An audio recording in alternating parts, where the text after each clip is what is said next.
রনি ভাই তারপরেও স্মার্টলি আমার বন্ধু আমাকে একটা প্রশ্ন জিজ্ঞেস করে যে দেখ ভাই তুই জন্মগত বেকার, কাজ কাম কিছু করিস না, যা করিস সেটাই বিগড়াই দিস, বিয়ে না হয় করলি, বউকে ইনকাম করে খাওয়াবি কি?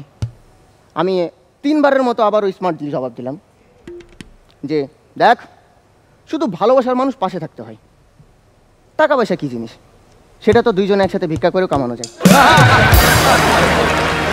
ওকে, রাজশাহীতে এখনো আমরা আছি। রাজশাহী থেকে আরো একজনকে ডেকে নেব যার নাম হৃদয় হাসান। সবার হৃদয় জয় করতে পারবে কিনা সেটাই দেখবার বিষয়। রাজশাহীর আম চত্বরের ছেলে হৃদয় হাসান, সে আসবার আগে তার অডিশন কেমন ছিল চলুন একটু দেখে নিই।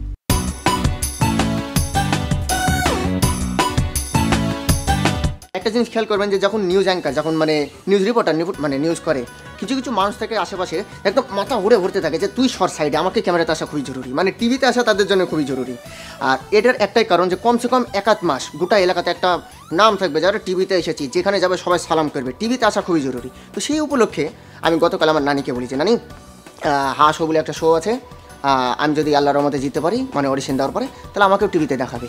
আমার নানি করে যে কি দুপুর 12টার সময় থেকে বসে গেছে টিভিতে যে আমার নাতি কখন আছে, এখন পর্যন্ত কিনা আমি অডিশনও দিতে আসি।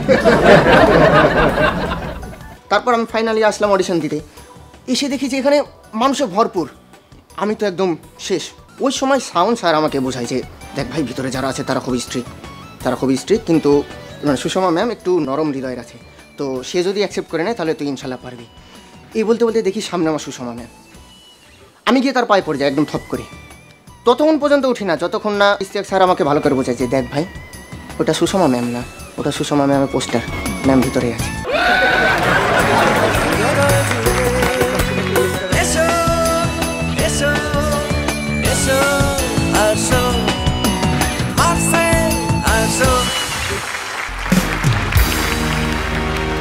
ওকে, হৃদয় হাসানের আমরা অডিশন দেখে নিলাম।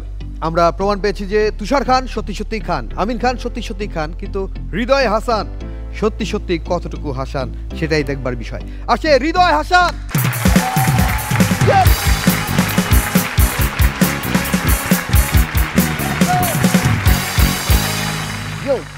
আসসালামু আলাইকুম জাজেস, রনি ভাই, লাভলি মেন্টস, রাবার ব্যান্ড, লেটস রক। তো রনি ভাই, হাসোতে আমি প্রথম, আমার আগের কোনো এক্সপিরিয়েন্স নেই। আমার একটা বন্ধু আছে নাম তহিদুল, সে আমার সাথে হাইট একটু ছোট, কিন্তু কালারে আমার সাথে একটু বেশি কালো। এখন আপনাদের প্রশ্ন থাকতে পারে যে এমন একটা ছেলেকে কেন আমি আমার বন্ধু রেখেছি, যাতে ওকে দেখিয়ে মানুষকে বলতে পারি আমার চাইতেও কালো মানুষ আছে এই দুনিয়াতে। তো আমি আমার সেই বন্ধুর কাছে যাই, গিয়ে বলি যে ভাই আমি হাসোতে চান্স পেয়েছি, বাংলাদেশের সবচাইতে বড় কমেডি শো, কোনো একটা সাজেশন দে যাতে এখানে আমি জিতে যাই। সে আমাকে বলে ভাই তুই এক কাজ কর, গরিব হওয়ার অভিনয় কর। এইটা কোনো কথা? অভিনয় করার কি আছে, চেহারা দেখলে বোঝা যায় আমি গরিব। শুধু এই না আমিন স্যার, আমি এতটাই গরিব যে জন্মের সময় আমার পরনে একটা প্যান্টও আসছিল না। আমিন স্যার, রাস্তা ধরে আমি প্রায় দেখি যে ভিখারি থাকে, মানে ওরা তো না পারে যে মানুষের পা ধরে হলেও টাকা নিয়েই ছাড়বে, সেটা তাদের রুজি রুটি, ওদেরকে টাকা পয়সা চেতেই হবে, সামনে যে থাকুক না কেন টাকা পয়সা তারা চায়। কিন্তু আমি যখন তাদের সামনে দিয়ে হেঁটে যাই, তারা আমার কাছ থেকে টাকা চায় না, উল্টো আমাকে বলে ভাই তুই কমসে কম 2টা টাকা রাখ। তো গরিব তো আমি অনেক আগে থেকেই, বাট একবারে গরিবের জীবনেও প্রেম এসেছিল। আচ্ছা, যাওয়ার সময় জুতার বাড়ি দিয়ে গেছে সেটার কথা নাই শুনেন। তো এই বিষয়টাও আমি আমার বন্ধুকে বলি যে ভাই একটা মেয়ে আমাকে অতিরিক্ত ভালোবাসে, সে আমাকে কখনো ছেড়ে যাবে না, আমি তাকে বিয়ে করতে চলেছি। এই কথা শোনা মাত্র আমার বন্ধু কিভাবে সম্ভব? আমি বলি ভাই আমি বিয়ে করব, এত অবাক হওয়ার কি আছে? আরে না না, তোর গার্লফ্রেন্ড আছে, তা কিভাবে সম্ভব? আমি বলি দেখ ভাই আমি বিয়ে করব, আর এমনভাবে বিয়ে করব পুরো শহরবাসী তাক নজরে তাকিয়ে থাকবে। আমার বন্ধু আমাকে হেসে বলে দেখ ভাই তুই এই লেভেলের গরিব যে একটা আন্ডারওয়্যার তোকে একদিন সোজা একদিন উল্টে, একদিন সোজা একদিন উল্টে, একদিন সোজা একদিন উল্টে করে 6 দিন পড়তে হয় টানা। আর খালি তাই না, শুক্রবারের দিন কোনো রকম তুই আন্ডারওয়্যারটা কাইচে দিয়ে লুঙ্গি পরে সারাদিন কাটাই দিস। আমি বলি দেখ তুই খবরদার আমার লুঙ্গি দিলে কথা বলবি না। আমার বন্ধু বলে আচ্ছা ঠিক আছে লুঙ্গি তোর পরনেই থাক, কিন্তু তুই যে পুরা শহরবাসীকে দেখায় বিয়ে করবি সবাইকে খাওয়াবি কি? আমি স্মার্টলি জবাব দিলাম যে দেখ, আমার বিয়েতে যার যা ইচ্ছা, যতটুকু ইচ্ছা, যেভাবে ইচ্ছা সব রকম আইটেম থাকবে। বন্ধু জিজ্ঞেস করে কীভাবে?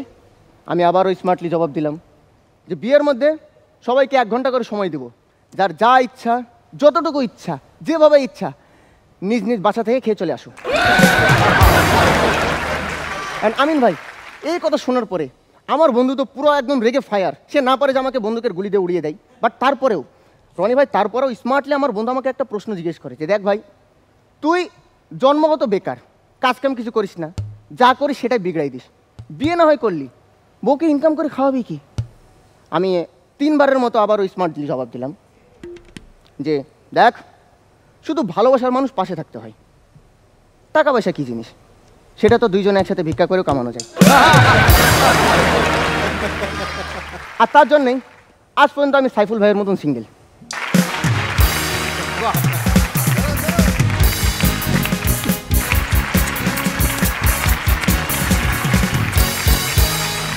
আমিন ভাই, ইয়েস হৃদয়, অনেক সুন্দর ছিল তোমার পারফরমেন্স, সত্যি কথা বলি আমার খুব ভালো লেগেছে।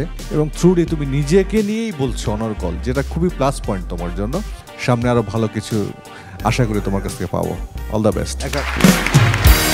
শবনম ফারিয়া, আপনার কেমন লেগেছে? একটু তো স্টেজ ফেয়ার থাকেই, যেহেতু একদমই প্রথম দিককার সময়, বাট ওভারঅল ভালো ছিল, আমার ভালো লেগেছে। ওকে তুষার ভাই, আপনার কেমন লেগেছে?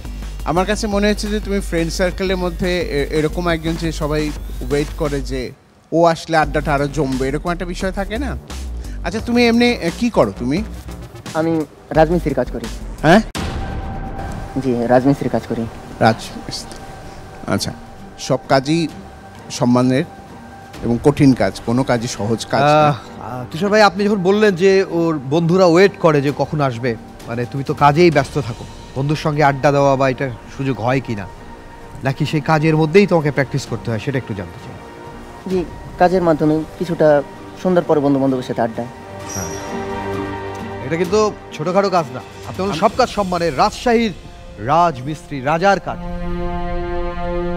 আমরা তো খুব আরামে বাড়িতে থাকি, ঘুমাই, সব কিছু। তো এটা তো হয় খুব কঠিন এবং কষ্টের মধ্যে দিয়ে। জি। খুবই ভালো ছিল। এবং তুমি তোমার ওই কঠিন কাজের মাঝখানেও যে তুমি এরকম হাসি খুশি থেকে সবাইকে আনন্দ দেয়া, এটাও একটা কঠিন বিষয়। ভালো ছিল, খুব ভালো ছিল। সামনের দিন আরো দুর্দান্ত কন্টেন্ট নিয়ে তুমি হাজির হবে এই মঞ্চে, সেটাই প্রত্যাশা তোমার কাছে, প্লিজ।